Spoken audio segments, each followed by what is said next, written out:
So what is your answer to that? That why we are limiting the coin sales so now, drastically? I see. How they think that, you know, so your question somebody is, wants to sell more right. coins. So your question is, some of us mine coins and they go to the internal exchange, and some of us sell coins and buy coins. Yeah. So as OneCoin, as I say, is 1 year old, first of all. It's not like Bitcoin. It is not a liquid market yet. So it means that there might be a day where we have huge demand for coin sales or huge demand for coin buying. And this is why we as a company always say buying and selling the coin should never be a reason why you join.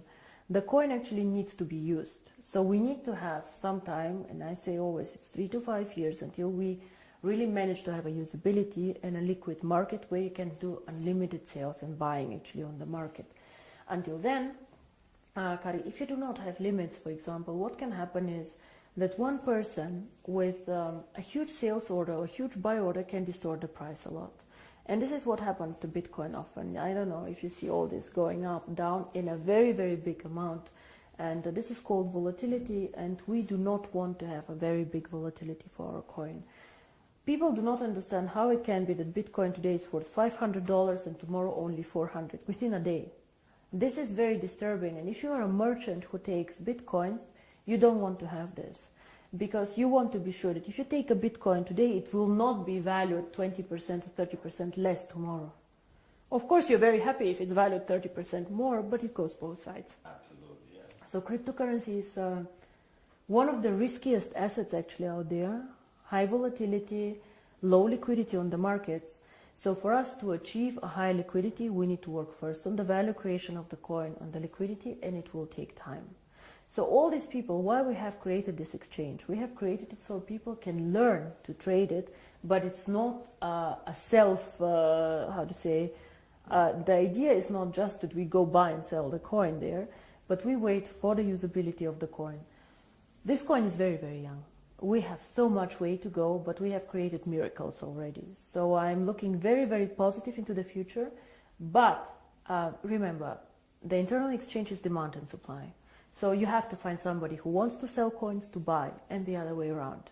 So the company itself is not obliged to buy back your coins or to sell your coins. If I don't have coins, I cannot sell them. Yeah? And as a company, we do not buy back the coins. So it's always you selling your coins to somebody else or somebody else buying from you.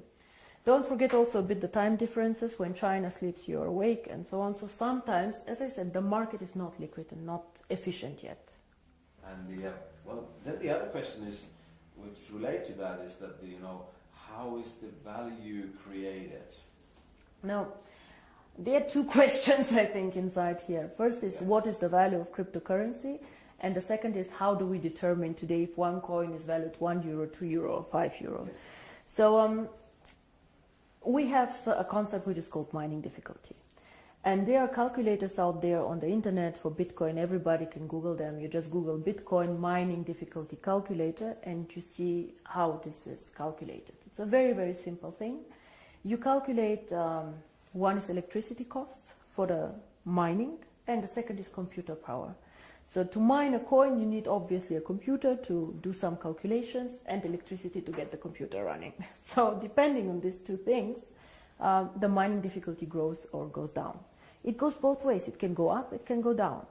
The more miner join, however, the more people who want to mine, the higher the mining difficulty goes. Because more of them are in the pools. And this is, of course, what happens to OneCoin. So you can simulate this with these calculators. It's nothing that OneCoin invented. And this is how we today measure the value of the coin. Yeah? So we say if it costs us €5 to create the coin due to electricity, the servers and the computer power, this is what we think is the appropriate price.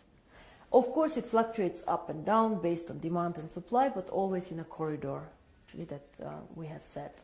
So this is how we determine the price today. And the second question that you had actually is, but one day we go to the open market, so how do we know what is the value of this cryptocurrency? Why is Bitcoin worth $400 and not 1,000 or whatever? And here, in my opinion, there are two things how we determine the value of cryptocurrency. Cryptocurrency is not backed up by anything. We know this. So it's actually worthless. So it's not backed up by gold. It's not backed up by any other asset. OneCoin is not backed up, yeah? Bitcoin is not backed up. But there's still value inside, and I tell you why. One is, first of all, the brand. Bitcoin currently have a very strong brand. Everybody knows them, they were the first one. Of course, there are always good and bad things about the brand, but they are very well known. Milka Chocolate is a very well-known brand. Procter & Gamble are a very, very strong brand. So the more people joining OneCoin and the more people speaking about OneCoin, the stronger our brand becomes. And this, I think, is something that makes us really a family, because if you go in the network marketing approach and go and sell shampoo, it does not make you stronger if somebody on a sideline sells shampoo. Only your downline makes you happy. But here, if another team makes OneCoin popular out there, this makes also your coin stronger and your team stronger. And this is something very, very special about OneCoin, I think. And so the brand. And we have currently about 2 million paid members. In the database, we have over 10 million people who know about OneCoin.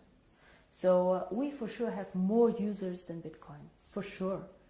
We are different, we are in a different system, but there are 2 million people who tomorrow could start using the coin if we want to.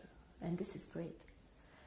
So this is one part of the value, but most people use Bitcoin currently as value storage, like gold. I put it in the safe and I keep it there, which is okay, but a bit of a dangerous concept. Everything that goes up can also go down, and you're not special. You know, and if you're not special, why use OneCoin? Why not use 2 coin, 3 coin, dark coin, who knows? So we are probably one of, or probably the only company who focuses so much on usability of cryptocurrency. Why cryptocurrency? How can it change the world? And our 2 slogans are the future of payments or join the financial revolution. We believe that actually cryptocurrency can be a vehicle for money transfers. So for example, as you do Western Union transfers, you can use cryptocurrency to do a transfer. Fast, borderless payments. And there's a huge demand for this. 2 billion of people have no bank account. 2 billion. Of course, we cannot capture all of them. But again, if we capture only 10 million or 100 million people, it's a network. It grows so fast. We see what happened, you know. December 2014, I was sitting at my desk and I had a bet with Per Carlson, who is not here anymore, if we will manage to have 10,000 people. And we did a huge celebration with 10,000 people. Today we have 2 million after 12 months. It is incredible, and this is the network effect. The more people know about OneCoin, the more they will come and the stronger the brand